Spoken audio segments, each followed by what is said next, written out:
Ya, sementara itu Asosiasi Maskapai Penerbangan Nasional Indonesia atau INAKA menyatakan fungsi bandara internasional ke depannya memang harus kembali difokuskan sebagai pintu masuk ataupun keluar wisatawan dari atau menuju negara tertentu, bukan sebagai bandara yang dipaksakan menjadi bandara internasional.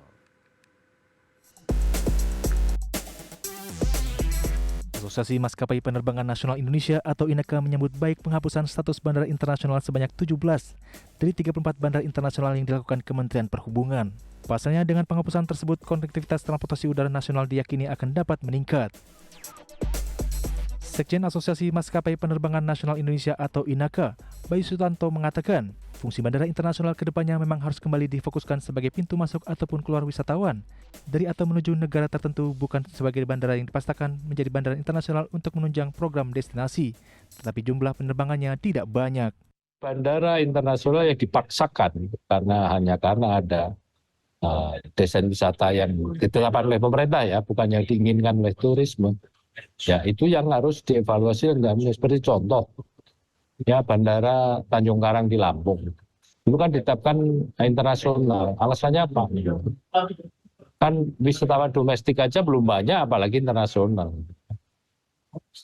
Jadi ya kembali fokus kepada peran bandara internasional tadi sebagai pintu masuk wisatawan maupun pintu keluar masuk lah, gerbang keluar maupun keluar masuk wisatawan asing maupun wisatawan domestik kita gitu.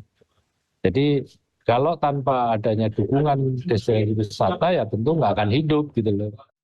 Bayu menambahkan, turis mancanegara yang masuk melalui bandara internasional sebelum pandemi cukuplah banyak.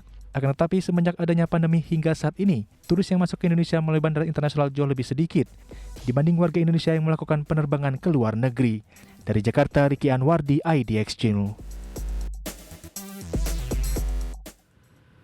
Ya, mungkin ada semacam indikator-indikator tertentu yang harus dipenuhi oleh sebuah bandara jika kemudian statusnya masuk ke bandara internasional gitu. Mungkin ada bandara-bandara yang tidak masuk indikator tersebut tapi secara label sudah menjadi bandara internasional sehingga kemudian agak sulit lah untuk mengkoneksikan antara penerbangan domestik dan sebagainya gitu ya. Tapi kalau kita lihat yang tetap memiliki status bandara internasional ada Soekarno-Hatta, kemudian juga ada Halim Perdana Kusuma, kemudian juga Kertajati itu tetap menjadi bandara internasional. Ada list lainnya dan 17 lainnya juga Anda bisa cek di berbagai artikel. Karena seperti tadi ya disampaikan oleh pemerintah bahwa esensinya adalah bandara ini pintu masuk katanya.